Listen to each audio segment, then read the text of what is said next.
Hey, hi, hello, welcome to Diana Emerson. Today we're listening to Murder Under the Friday Night Lights, and this is Homecoming Nightmare.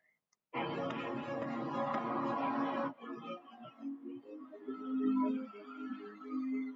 at a football game, there is nothing more fun than that.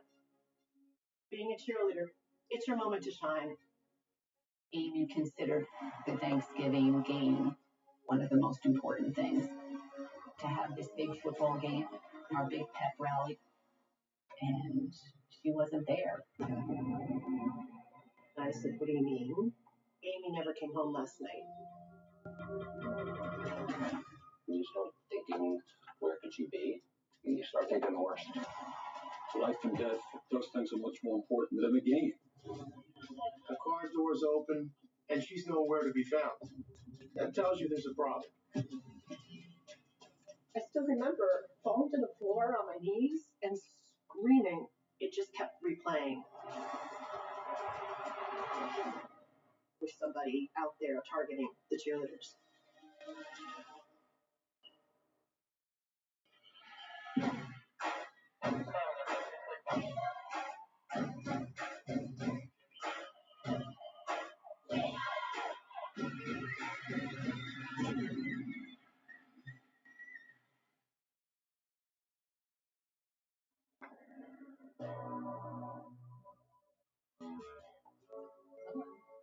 In the early 80s, growing up in Parsippany was amazing. We were close to New York City, about a 30-minute bus ride into Manhattan. Some of us went with our parents all the time, and some of us never went into the city because it was the big city. We were also very protected living in our little hometown.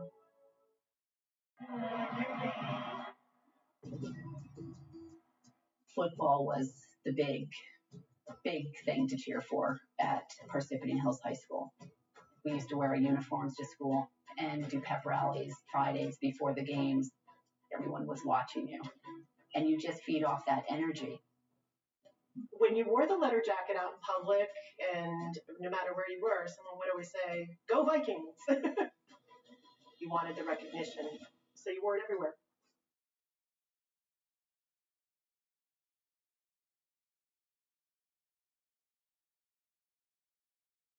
Our last practice was Tuesday, November 23rd, and it was the practice right before our big game, our big pep rally for Thanksgiving weekend. You know, it was always the big football game of the season.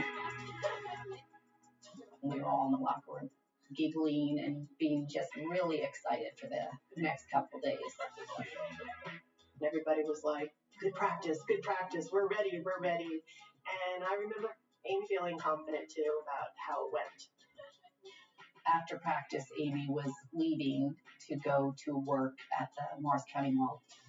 She wore this skirt and like a purple sweater. And I remember how like thinking she looked spectacular. She worked in fashion and clothing store and she had to look the part. And she did.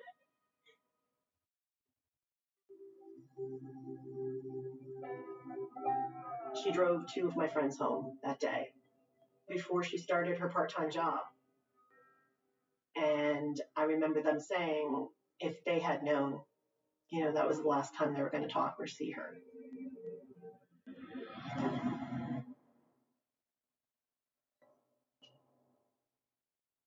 Amy's mother became concerned when Amy did not come home from work at the normal hour that she was supposed to come home. Back then in the 80s, because you can't just call someone, there's no such thing as cell phones, she proceeded to drive to the parking lot of where Amy worked. And that's when she found her daughter's car. And she called the police.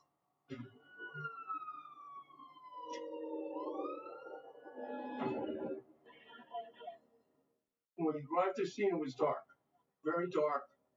There's police vehicles, but there's only one car, and that's Amy Hoffman's car. The Morris County Mall is one of the first malls in our area. So there was a lot of activity, a lot of business, but there was also a lot of crime at the mall.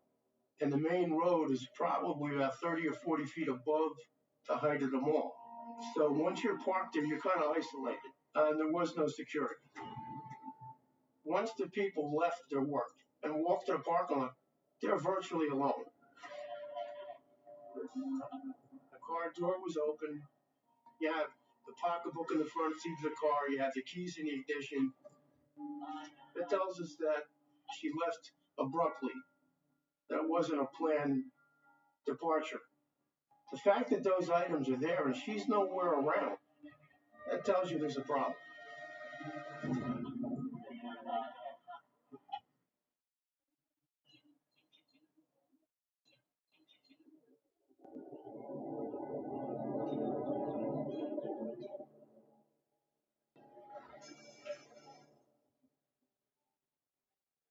From the moment we got to school on Wednesday, it was obvious something was going on. I just remember one of my girlfriends coming up to me at the locker and saying, I don't know if we're going to have a pep rally today. Mean. And she said, Amy never came home last night. You know, it was like telephone tag. When someone told you something, you know, then the next person passed it on. By the time we all got into homeroom, the whole student body knew.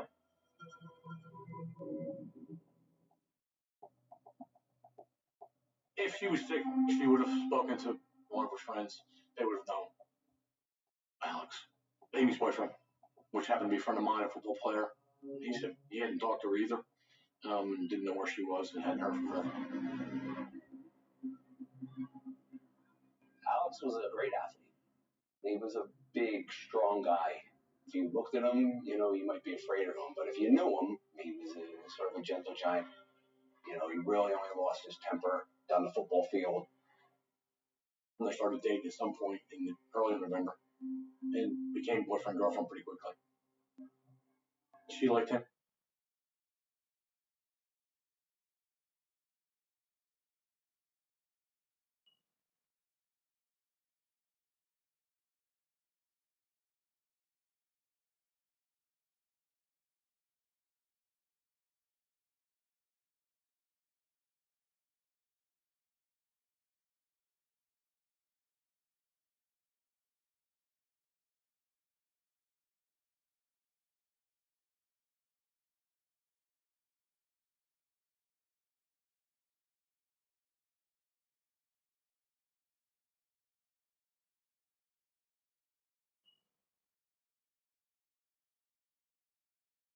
Liked him first, and he liked her back.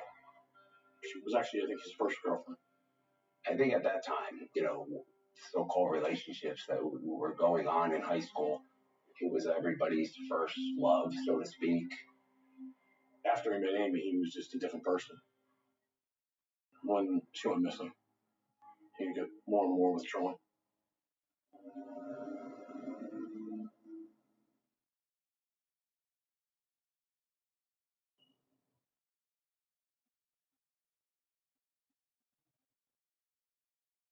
So the morning of Thursday, November 25th, the day of the big Thanksgiving Day game, which we had looked forward to for 4 years, was hard to get up and get ready and go to the game and try to put on a brave face. But I can remember talking to the players, told the kids, you know, especially Alex, if you don't want to play out, it's not everything. Life and death, and those things are much more important than the game. It was very difficult.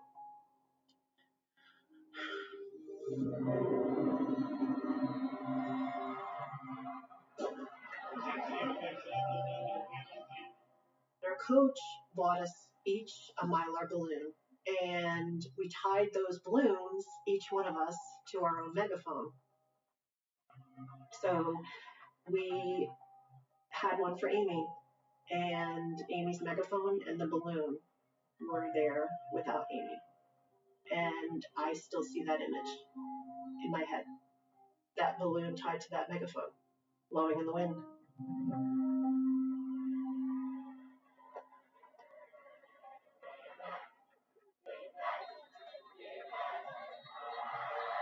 It was a blowout. We won 47-0. We had a real good game. We finished the season 6-3. You would think that we would be beyond excited for the final score to have such a blowout, but because Amy wasn't there, it just didn't mean anything.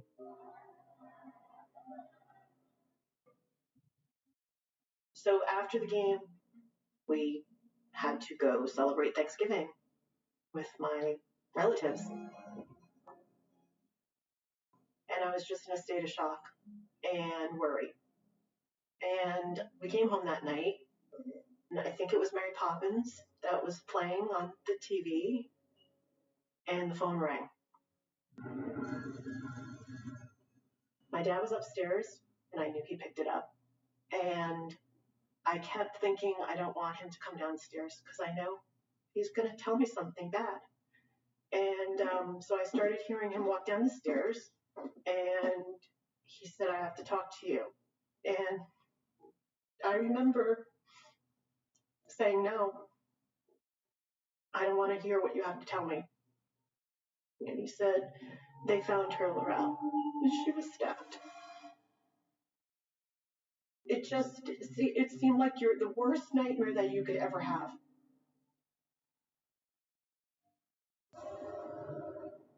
Then there was a whole new sense of fear and anxiety. Somebody out there targeting the cheerleaders.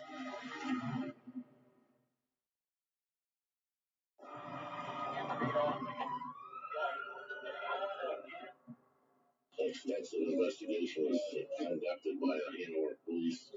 The couple was walking their dog, at which time they noticed a body floating in a retaining tank.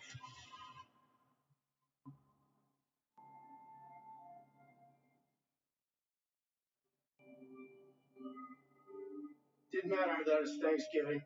You get the call, you mobilize. Person who found the body found her in approximately 3 feet of water, face down, and clothed. We knew exactly the clothes she had on at the time of her abduction. That's when I realized that the victim, in fact, is Amy Hoffman. Stab wounds went clean through the clothing, right through her chest. But the hand, her fingers, were almost cut completely off. Amy had a mini paddle, which later came positive to seminal fluid. And the fact that it was there tells us it was a sexual assault. And then there's this small cut on your nose. It's not characteristic of the death struggle at the crime scene. It's totally disassociated. It's not a defensive wound. You don't understand why would it be there.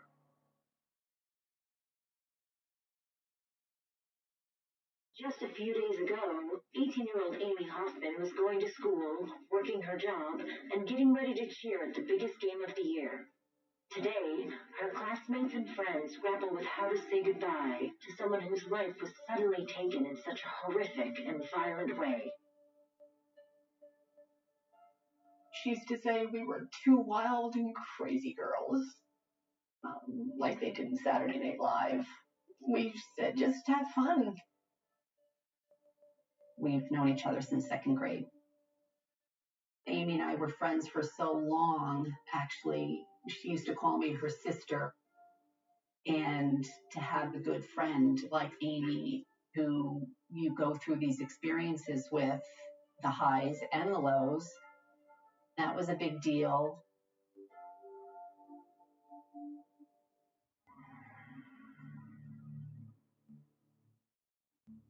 It was a crime of such magnitude that most of the cops in northern New Jersey were concerned about it. Nobody's ever had such a horrific type homicide occur to a young girl in Marsh County. It's not an active reservoir. The tanks were abandoned. I never knew they were there. I mean, I'm given directions to get to the scene and I'm having trouble finding. That tells me the suspect in this case is local. It had been known for a long time. This Lover's Lane. It's dark, it is wooded, was not heavily populated. Perfect spot to go and make out when you're 17 or 18 years old. They thought that somebody that she knew took her to Lover's Lane. That's why the first person that they really spoke to was her boyfriend, Alex. To be so young and have to deal with that kind of tragedy, and you're being questioned by the police in the murder investigation, I can't imagine. It definitely was a pressure on him, but he cared about her a lot. Would never see him doing something like that to Amy or anybody, for that matter. His alibi checked out. The detectives cleared him.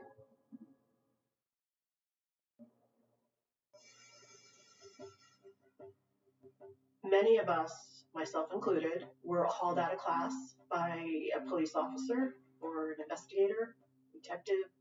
It seemed like it happened every day, where for at least a week or two after, you just knew you were going to constantly be asked questions about what was going on. Because I think at the time they just didn't know if it was somebody she knew, if it was somebody that was stalking her. And then the cheerleaders and I started talking, and we remembered other things that happened.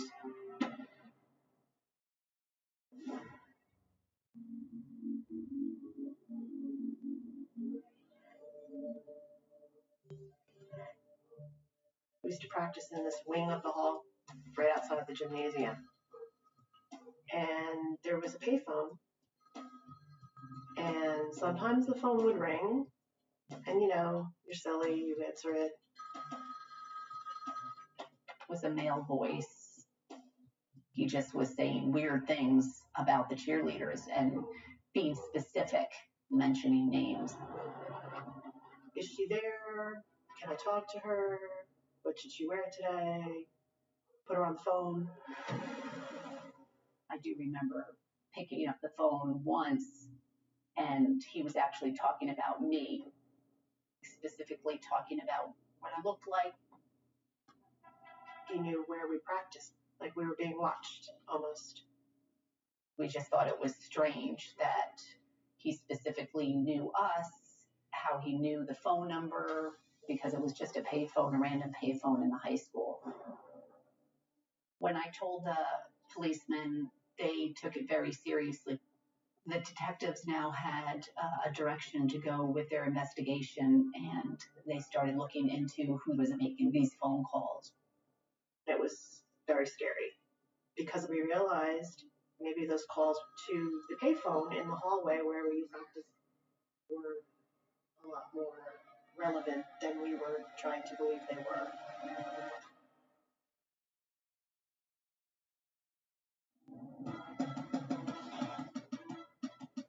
In New Jersey, police are trying to figure out who killed Parsippany Hills cheerleader Amy Hoffman. Police are investigating reports that the cheerleaders may have received obscene phone calls just a week before Amy's murder. The police said you can't go out in public with your varsity jacket on because you can't be identified right now as a cheerleader. You went from being so proud of your identity as a cheerleader to you're not allowed to let anyone know. Police found out the individual who allegedly made some obscene phone calls was an employee at the high school where Amy attended. He was a coach. The assistant coach that we're talking about here coached the freshmen. It was his first year coaching, and his job was to develop the young people as they were coming along in the program.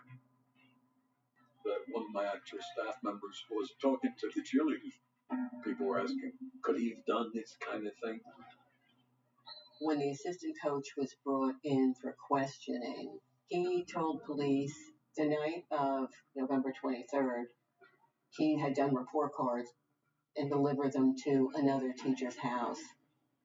But the teacher says that she never got the report cards.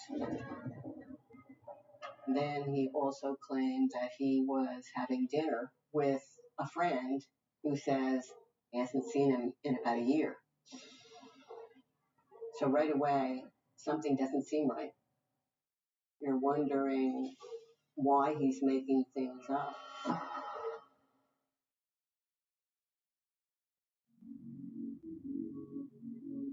I got a call from a friend who said that the police had taken Coach Kevin. Then the rumor mill, I guess, kind of got started. I had associated with him. We all did. And it just seemed so strange that maybe he could have potentially killed Amy. And knowing that made me feel very exposed. His alibis, which were somewhat inconsistent, taken in conjunction with these phone calls, and now you're looking for anything that really connected this individual to the murder of Amy Hoffman. It was important to get whatever description we can get of the alleged assailant. Detectives and investigators canvassed the Morris County Mall and found out information from employees at the mall.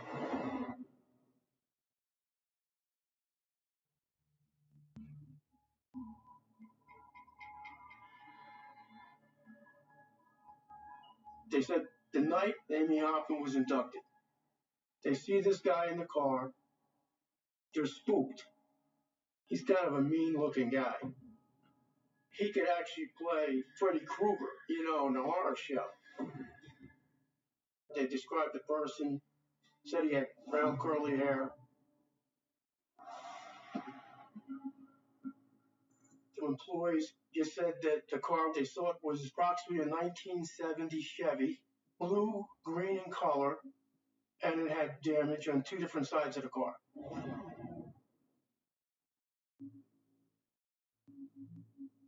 I went and processed the assistant coach's vehicle. I was looking for anything that could tie the car to Amy Hoffman. But I could see it immediately. It was a dark color car. It wasn't an early model Chevy. He's not a mean looking guy. He's not consistent with the description from employees at the Morris County Mall.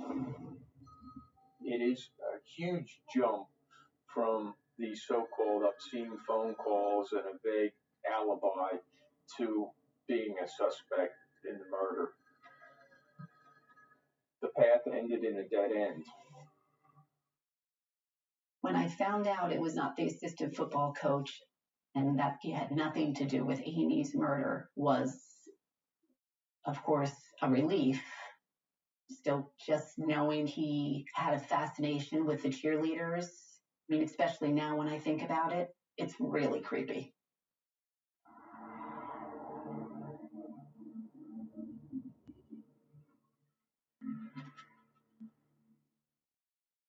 Approximately 4 a.m. in the morning at a rest stop in Alamucci, right off of Route 80. It's almost total darkness. It is very desolate. The one trucker was resting, and out of the blue comes the woman in distress who had been stabbed, knocking on his door. And immediately he made the call to 911. She said to him, "I know I'm dying."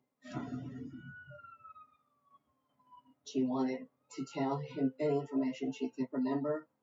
She told him her name, Deirdre O'Brien. She had said that the attacker was tall and slender, had some facial hair, had bushy hair. When they declared that she had died, it seemed like she used the last amount of energy she had to make sure that someone knew who had done this to her.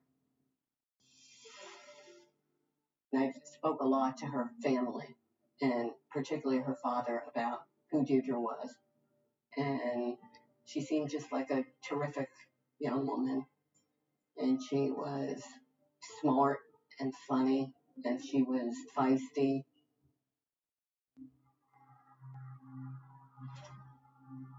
The trucker saw a car leaving the parking lot.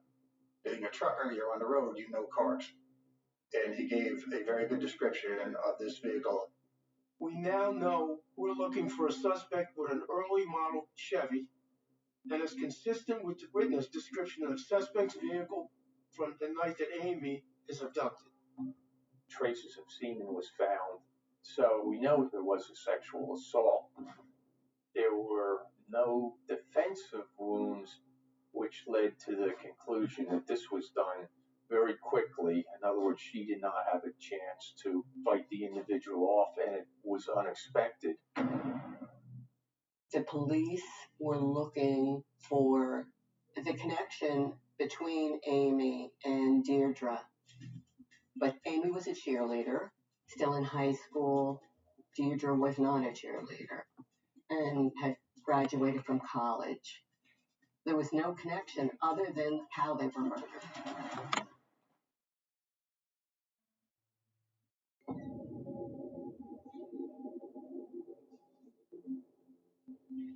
At approximately 2 o'clock that early morning, before Deirdre O'Brien's homicide took place, the police saw this car was maybe 15, 17 miles away from the rest stop.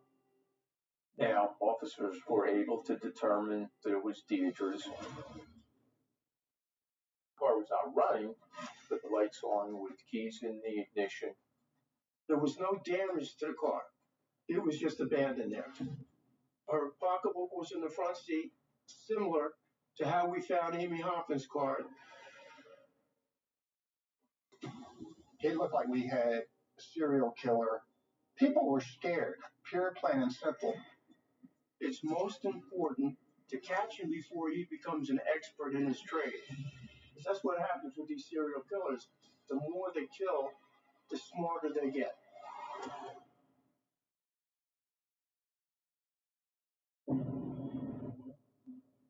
There is a growing fear in Morris County that a serial killer may be on the loose after a second woman is killed in just 2 weeks after Amy Hoffman's murder. With the murder of Deirdre O'Brien, things really got heated in the county and even in New Jersey. It was one thing, Amy's death.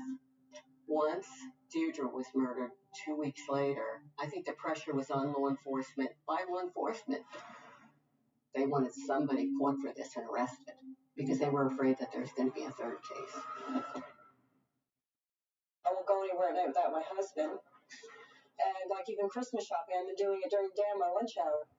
There was a tremendous amount of fear and apprehension. A lot of women went out and bought personal protection devices, pepper spray, mace.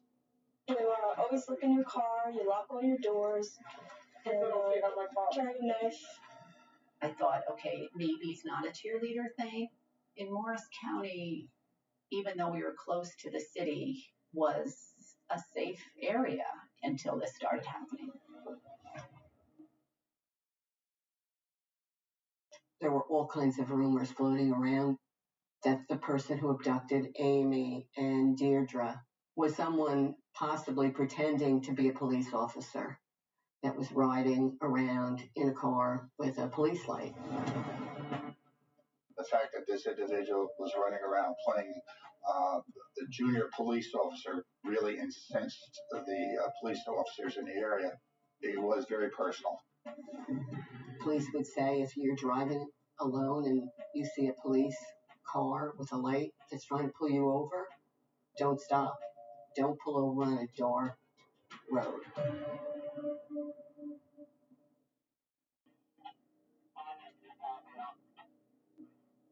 Deirdre O'Brien's vehicle, it was forced off the road in a grassy area. When the suspect forced her off the road, he ripped up the grass and he left his beautiful tire track in fresh soil. Not only did I know we were looking for a 1970-ish Chevy, I knew I was looking for, at the time, a Z-bar tire pattern that was really unique. I then went to try to identify the tire. I would go to junkyards. I would go to malls. In fact, local police were being called, and they're told that there's a suspicious person in the parking lots checking out cars. And that's me. So you're finding Z-bar tires on cars, but they're not worn like the tire I have. I realized that if I find this tire, I find the killer.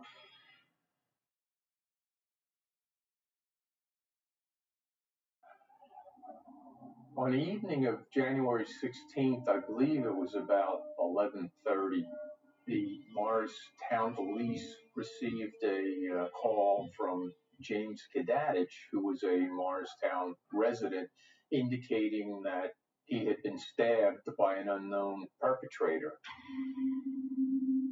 I responded in my van over to the address of Harrison Street. Mr. Kadadich was in the kitchen area, leaning against the sink. He had said that he had been pulled over on Mendham Road, which is just outside of Morristown, by an individual with a flashing blue light. And this individual got out of his car, came up to Mr. Kadadich. The man had no credentials on him, wasn't showing up, producing a badge, no uniform, no gun. Mr. Kadadich stated that he was stabbed suddenly by a sharp object. So I asked him where was he stabbed. He showed me through his T-shirt.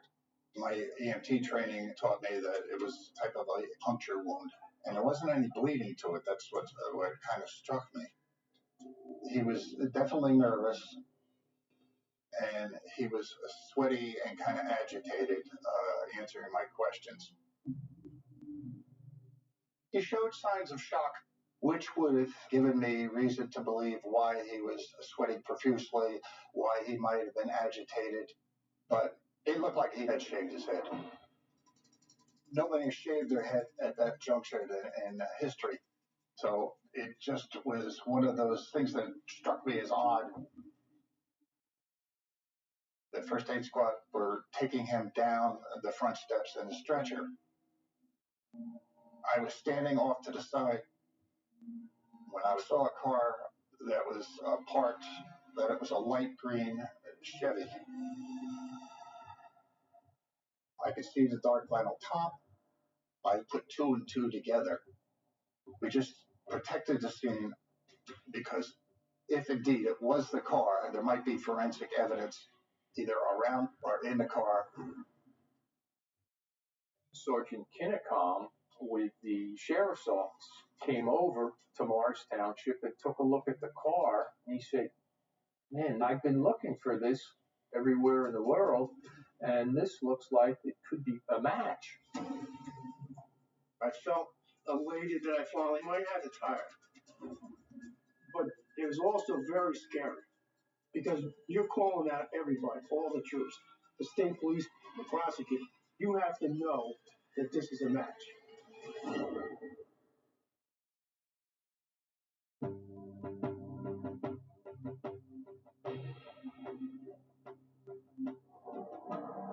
I'm called to the scene. I walked into the garage, didn't take more than 5 minutes. I know this is the car. Early model Chevy, blue, green in color. Look down at the right rear tire, and it's got my well-worn Z-bar tire on it. It's the car I'm looking for. I finally had the car. I had the tire. We got the search warrant. And then the work just starts to begin. I don't sleep for 3 full days. Now we know Kadadich is a suspect, not a victim. Do you want to see what Kadadich's criminal history is? Turns out that he had a murder conviction in Florida. He's sentenced to 15 years in prison.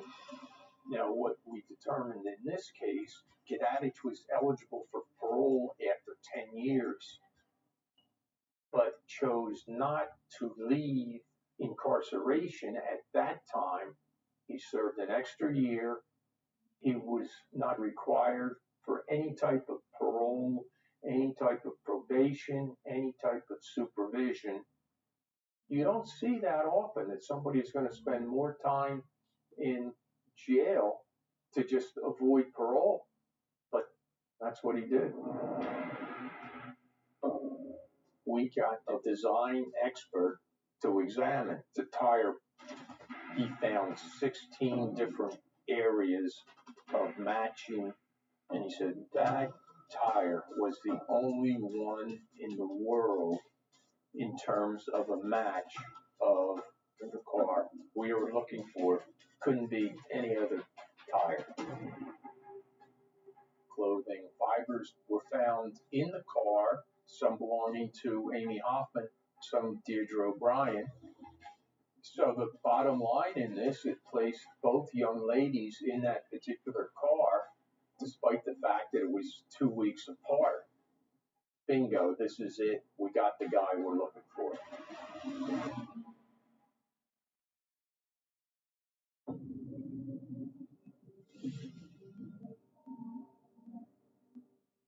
Just a few months ago, James Kadadich moved back home to Morristown, New Jersey, after serving over a decade in a Florida prison. Today, he's back behind bars, charged again with murder. I had never heard that name before, ever. Where did he come from? Why Amy? Why Deirdre? You didn't know what to think. I did not know his history in Florida. I still don't. He got out after serving a short sentence. A short sentence for murder. I had no idea. How does that happen? How does that happen? You get me emotional.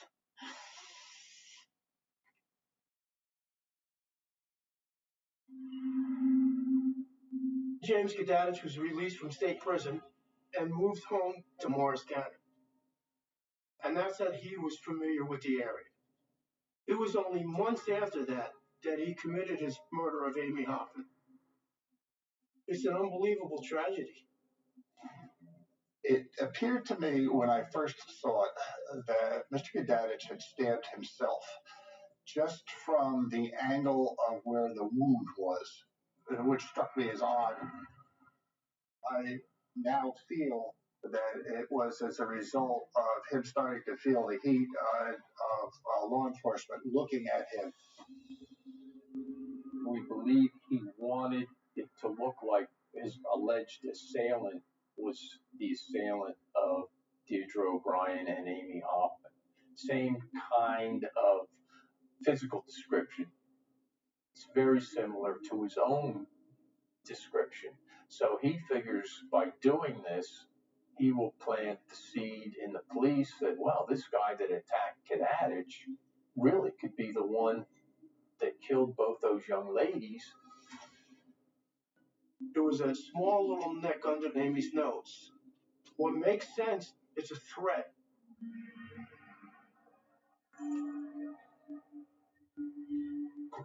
I believe Amy Hoffman gets in her car. James Kadadich brings the knife, puts it under her nose and threatens her to scare her and freeze her, because that's all it takes. I believe Amy Hoffman fought for her life. She attempted to hold the knife to protect herself. He pulled the knife back and almost severed her fingers from her hand.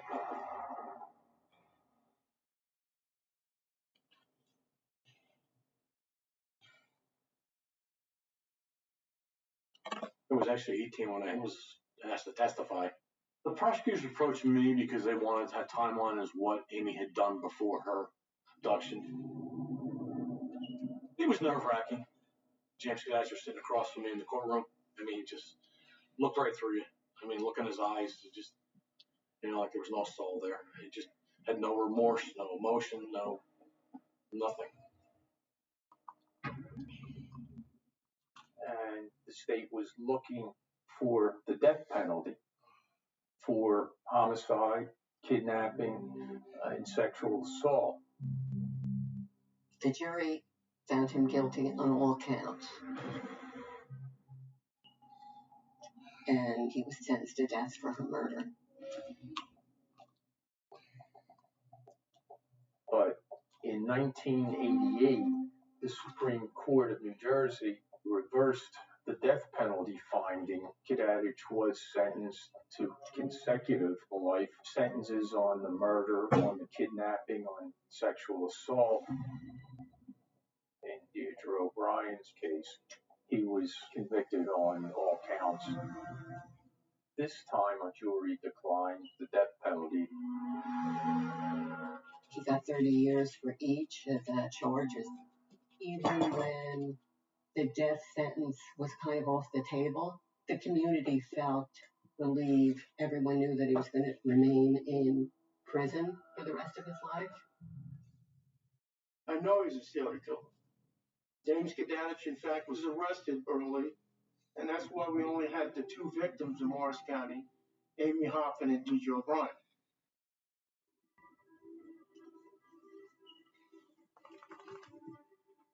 That's it.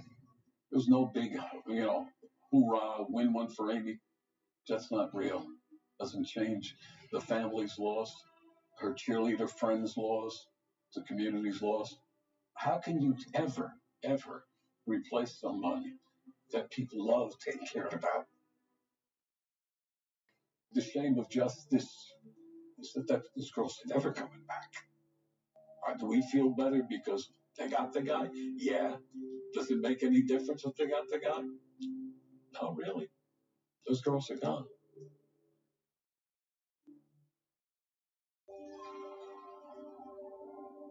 Before, you didn't want this year to end, and you didn't want to have your last Thanksgiving game and your last this and your last that.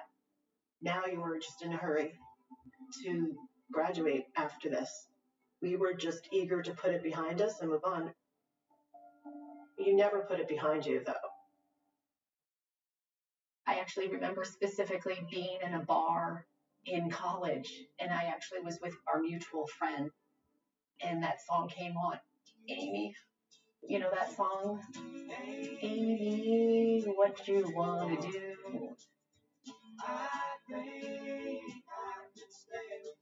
And we just cried our eyes out just thinking about her. I mean, how do you put it into words?